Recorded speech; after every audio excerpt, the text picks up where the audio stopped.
Well, let me tell you something, brother. Snort, snort, snort. Kogan. Drip. Snort, snort. I got the drip. Go. Does anyone really care? And it's sad because I do think like years and years ago, back in the day, I was more well known for fighting games, correct? I kind of gave that up. Around the era when Street Fighter V came out, I gave it up. I said, Street Fighter V sucks so bad. I didn't want to keep playing it. And without Street Fighter V being in the mix as the major fighting game that I was playing, instead, I was going to do more variety of other games, which I did. If you take a look at the last, 10 years or so, I adopted a ton more style of games that normally I wasn't even playing. I mean, games like the Persona series, the Yakuza series, and things that became staples of my content that hadn't been previously. They kind of moved in and took over for my fighting game coverage. Now, I'm not to say that I didn't cover fighting games. I did. When a new fighting game came out, I would play it. If it had a story mode, I would play it. Any offline modes, I would play them. I would learn a few characters, go online, and then essentially I would drop the game within a couple of weeks of it releasing. And this pretty much went for every fighting game, whether it was a Mortal Kombat or an Injustice or a Tekken or another kind of a spin-off fighter. Whatever fighters I played, that was it for me, right? Like, I didn't really care as much about them. Now, when Street Fighter 6 came out, that's when things changed. Because with Street Fighter 6, it looked so good. And I was like, man, it really feels like this is an invigoration or reinvigoration of the fighting game community for me. Because they put so much effort into the game. It plays how you would want a competitive fighter to play. It has the best online netcode of any fighter I've ever seen. It has a ton of features, both online and offline, which is great. So all this stuff to me is saying this is the time to get back into fighting games. So I did. Last year, I committed myself to Street Fighter 6 the entire summer and early into the fall. It actually wasn't even until like, October when I laid up and stopped playing it regularly because there were so many other releases out. And I did well, as much as morons on the internet would like to pretend, because they always pretend and try to say anything that I do of any kind of achievement doesn't exist, I got good at Street Fighter 6. I took multiple characters to the master level with winning records. Unlike other people who were picking Ken and grinding it out and only winning a third or a fourth of the time but still got to master, every character I played with in Street Fighter 6 had a big winning record where I won way more than I ever lost, and I got them to master relatively quickly. So that was a big accomplishment for me to get back into a competitive level.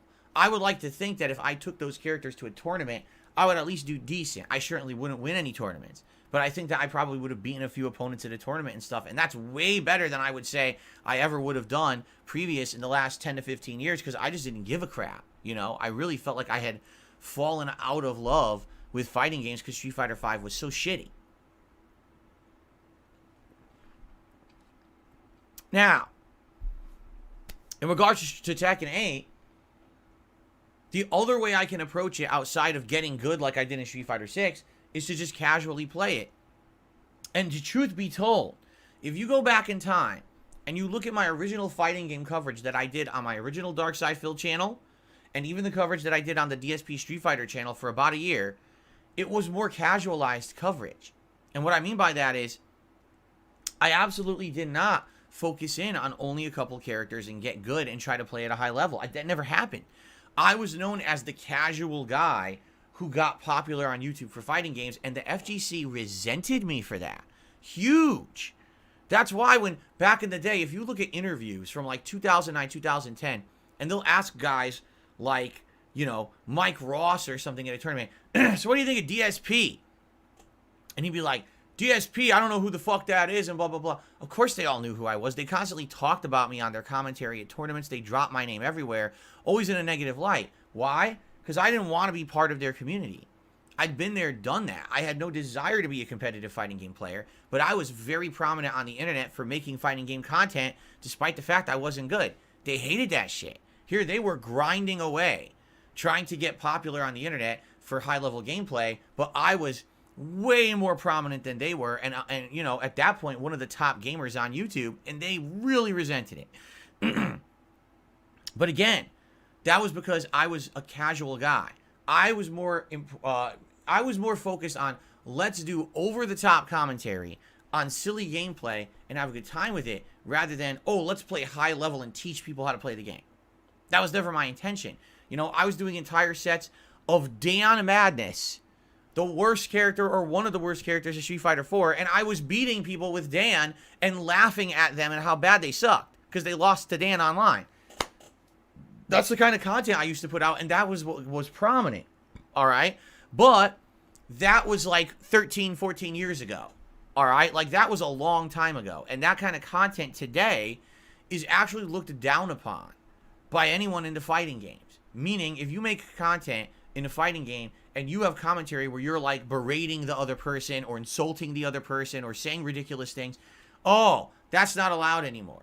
Right? That's too taboo, too harsh. You're supposed to be ultra respectful now in the FGC.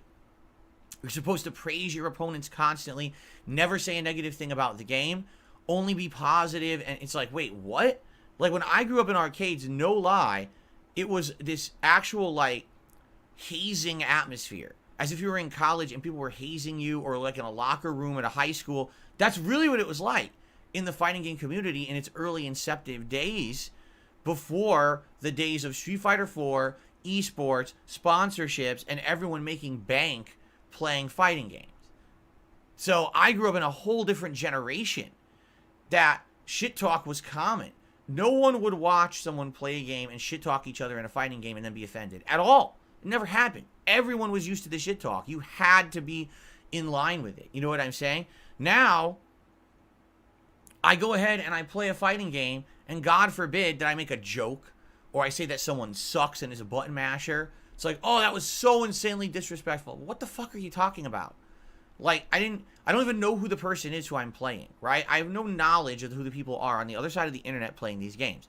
I'm not making insanely hurtful personal insults about them and their character and their real life shit. I'm just saying their gameplay sucks, right? There's nothing wrong with that, in my opinion. Everyone's always going to say, if you lose to someone and you got sour grapes about it, you're going to say they're a scrub, right? It's just a common thing. And the fact that in the FGC, this has become such a prominent thing now. Oh, God, you can't fucking make fun of others and stuff. It's like, what are you talking about, right? And of course, for me, I'm always under the microscope. God forbid that anyone else does it, it's fine. But if darksydephil does it, he shows up on the Scrub Quotes Twitter account, and all my detractors fucking redo it and get content out of it and stuff. And it's like, so stupid, right? It's so dumb. That's not the nature of how it used to be in that community. You know what I'm saying?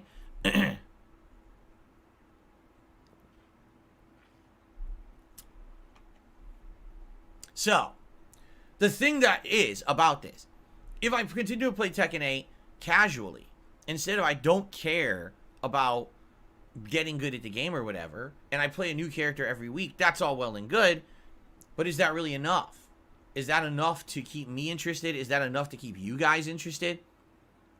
Because eventually we're going to get bored of just playing it at a casual level and just messing around with new characters, and essentially that's exactly what happens every time that I play a fighting game. I'll play it for like a month or two, and then I get bored and I just don't play it anymore, right? Like, for example, with Tekken 7, I think I played 4 or 5 characters, and Lily was my best character. And I got to a point where I was like, okay, I'm now at the point, the only way I'm going to improve is to study this game, to actually put time and effort into learning the meta. How do I parry? How do I learn the absolute perfect timing to keep hitting people, to do giant combos and the like, to mix them up? How do I get around? I need to know all the matchup knowledge for all these characters. And I even said it to the audience. I said, I feel like I've now hit the wall where I need to now treat this more seriously to get better. But at that point, and you know, this was many years ago when Tekken 7 had just come out, people were like, nah, that's enough. I was like, okay. And that's when we moved on. And I literally never played Tekken 7 again because people said that they wanted other stuff. Now, we're a different point now. You know, we're years later, and I actually got really good at Street Fighter 6. And for an extended period of 7+ months, I feel like the content got better and better. My gameplay got better and better, right? And the only reason really that I dropped Street Fighter 6 is because the game's stagnant now. Like, really, it's hit a level where there's nothing changing in it. It plays the same. Everyone's playing the same online. It's just an endless grind. The only way I would get better at the game is to play it 5-6 hours a day like the pros do, and I'm not going to do that. So it makes sense to move on to another game, which is what we're doing with Tekken. But the way I see it is like, I'm kind of damned if I do and I'm damned if I don't. If I drop the game entirely, people will be upset and be like, dude, you played it for 2 weeks. Why are you dropping it so early? If I play it and try to get better at it and try to reach a higher level of gameplay in it, which I very well could do, then I have to focus on 3 or 4 characters and people are undoubtedly going to say, well, you always use the same characters, this is boring.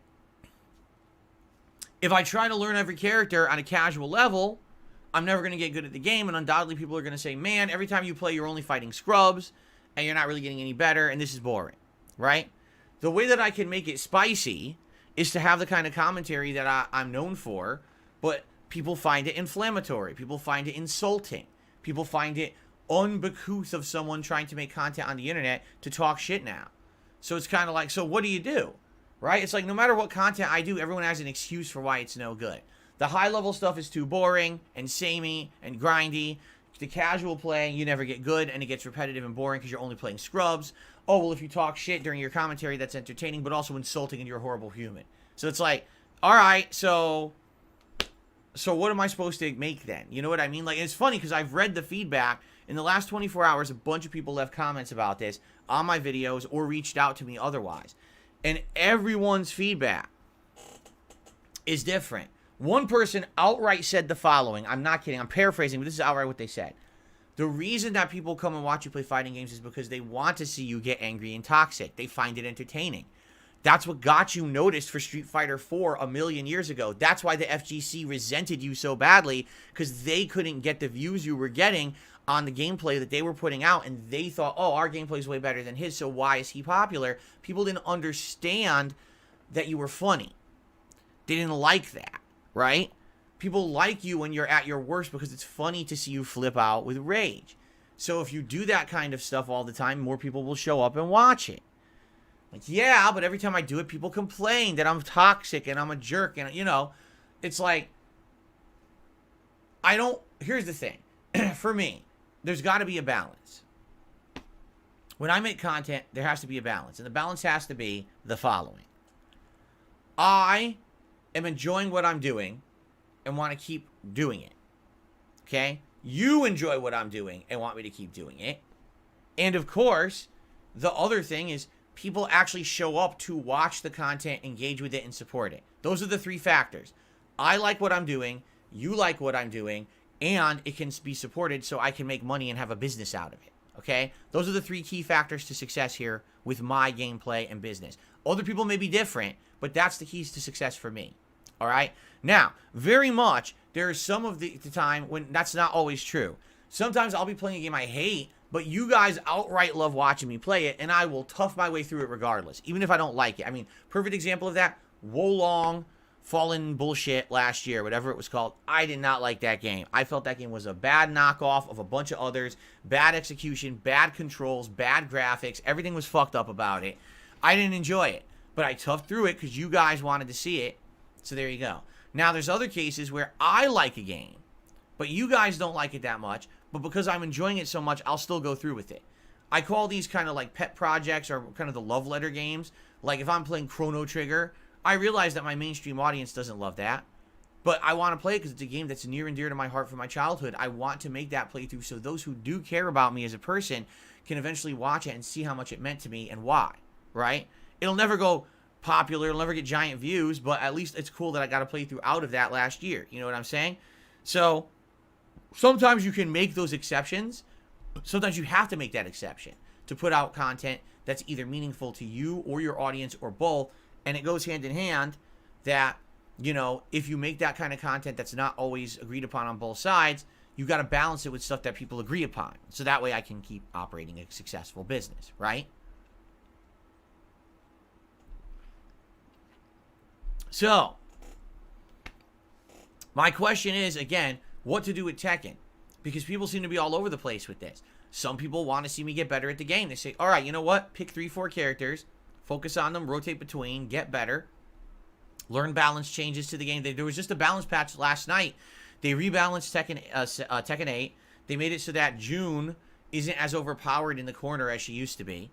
They made it so that she can't do the palm strike in a combo in the corner, which is good because it was so ridiculous how much she could do to you in the corner. They made it so Devil Jin's kicks aren't as good because they used to have insane range across the screen leading to a combo from almost anywhere, and they made it so now it's not as good. They made it so a lot of moves can be blocked and punished, which couldn't be before. Dragunov. I was saying, Dragunov seems way too strong because he's got these giant sweeping launchers that all then immediately lead to combos and are safe. So I guess they nerfed the Dragonov. They made it so he can't just keep doing that. That you can punish a lot of those, right? So I gotta learn these changes, right? I do. This patch came out. I have to learn these changes if I want to get better at the game. I have to know now what's happened to these characters so I can take advantage of that knowledge, right? So, you know, I'm having a good time with the game. I'm liking getting better. I had a good amount of fun yesterday, or 2 days ago, playing with Paul. That was fun, because I was like, wow, I didn't use him since launch. A week and a half later, I jump in, and I'm actually doing really good. I got combos. I'm learning strategies. I'm dominating in a lot of these matches, you know. And the way I see it, if I keep playing at a higher level, I will enjoy it to some extent. Now, will I hit the wall like I did with Street Fighter 6? I might. I might get to a point where this is the meta, and in order to get better, the only way I'm going to get better is to easily either find the optimal way to play the game online, which I don't think anyone even knows in Tekken right now. Like, a lot of people bought the game on PC and immediately found out the PC version isn't better. Like, with Street Fighter 6, the PC version is better. Everyone found ways to tweak it, so they have better input lag and shit. People who bought Tekken on PC are like, oh, so really it wasn't better. It's not. It's supposedly like an equal playing field right now, which is actually a good thing for the launch of a game like this. So, yeah, like, right now, it's a great time to play the game hardcore and get better at it. But I very well could hit the wall like I did at Street Fighter 6 and be like, well, the only way I'm going to get better now is to play this 5 hours a day. I'm not playing Tekken 8 5 hours a day. That's never going to happen, you know? At most, I'm playing it, what, twice a week?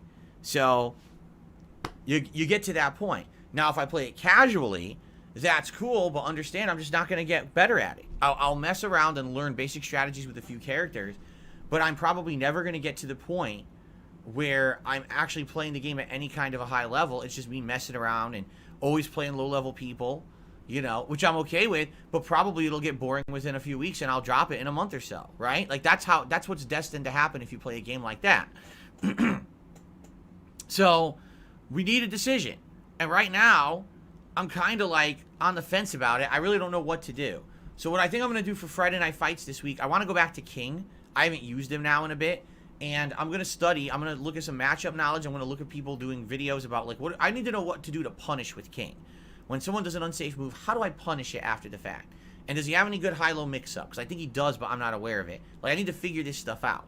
Once I figure that stuff out, because I know basic juggles. I know some of his good command throws. But I need to implement better strategy with King. Okay? So I think I want to focus on that for at least Friday. For Friday Night Fights, it'll be like King on Friday Night Fights and see how it goes. But outside of that, I'm actually not sure what I want to do next in the game. Do I want to stick with Paul, King, June? Do I want to take on a new character? I have to think about it. And again, I want your feedback on this. So we'll see. All right? We'll see. And please continue to give me feedback because I need it. But yeah, I am kind of at a part where I need to make an important decision. And I'm not sure what the right choice is. I feel like no matter what choice I make, some people won't be happy, right? Okay, so that's what happened yesterday. I got the drip going. I got the drip going. I got the drip going. I got the drip going. I got the drip going. I got the drip going. I got the drip going. It's like a faucet that's dripping. You can't make it stop. So what do you want me to do? Have a mute button that every second I'm tapping the mute button just in case I'm gonna have to clear? Like, this is what I mean, these dumb kids. This is what it is, it's dumb kids.